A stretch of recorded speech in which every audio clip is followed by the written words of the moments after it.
Alright guys, hey, we got two more sections of the swing to talk about. We're going to pick up where we left off, and just to recap, right, you've already hopefully watched the video on the load where we're talking about stride, hands go back, loading up into a balanced position.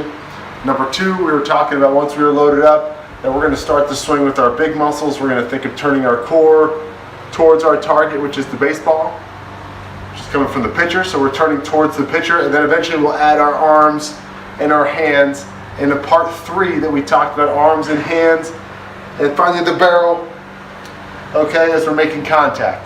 Now what happens after we make contact is just as important, I think anyway, as to how we get to contact. We talked about getting to contact quickly from where we load up. Now how do we do that? We go straight towards the ball. Right, we load up and people say, what's the shortest distance between 2 points, a straight line? So I want to think of going or getting my hands and the barrel going towards the ball in the shortest distance possible. I don't want to be looping around to it. Okay, certainly going out and around to it. I want to be going straight towards it, which is where that turn, when we start our swing the right way, that turn will set our hands, set our bat to go on a direct path or a mostly direct path towards the baseball. So that's important because we want to get to the ball quickly. And if you want to catch up with kids that are throwing harder, we want to get there quickly. We're not sacrificing power to do that, but we want to get there directly. Again, not around this way or underneath and around that way. So what happens after we hit the baseball? After we hit the ball, and I'm going to back up a little bit and show you from the front side, but we load up and we're going to be turning towards the ball. We make contact. Here, I want to think about going through the baseball. So I continue to turn a little bit. This does not stop. The engine that starts our swing does not stop until our swing ends. We turn, add the arms, hands, finally the barrel. Okay, we continue to turn a little bit, and our arms and hands continue to go through the baseball until they get to this point. I consider this the extension point. Some people say you extend to the ball at contact. The only time that both of your arms are going to be straight throughout the entire swing is at this point. Okay, it's the extension after contact. So if we're connecting the dots, our stance is number one, stride and our load, is number two, number three is going to be our contact point, number four is going to be this extension here.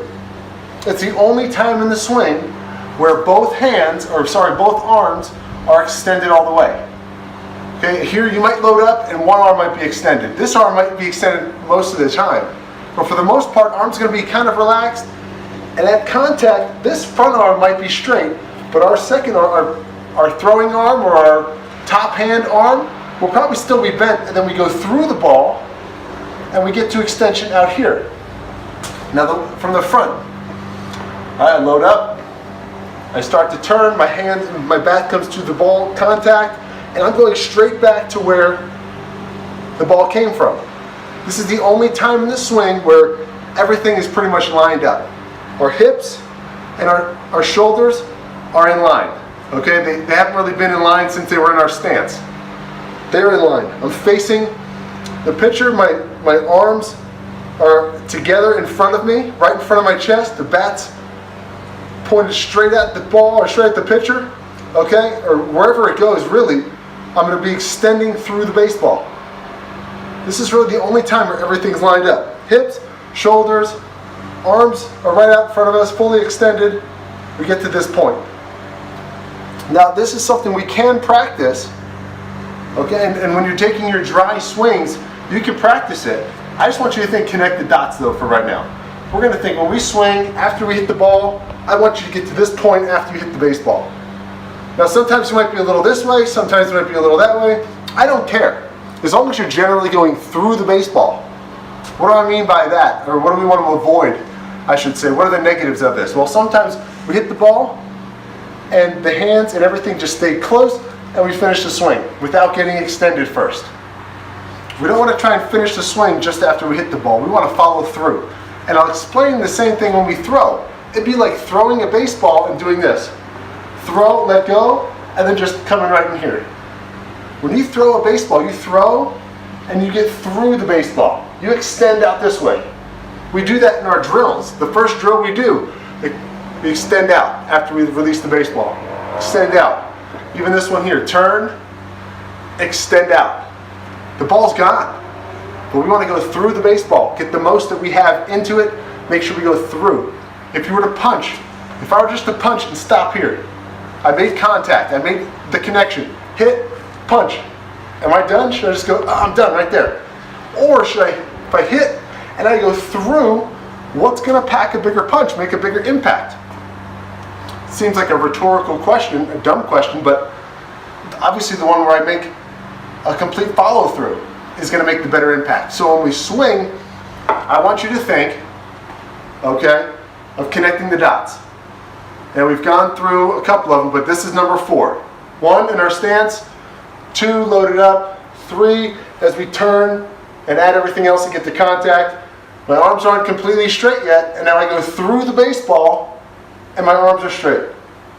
Okay, out here. I want you to get to this point here before we finish our swing and follow through all the way. Okay, so the point of this video is to get to extension, but understand where extension is.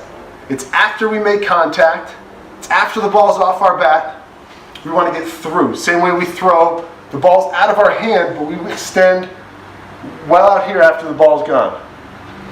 So I hope this helped.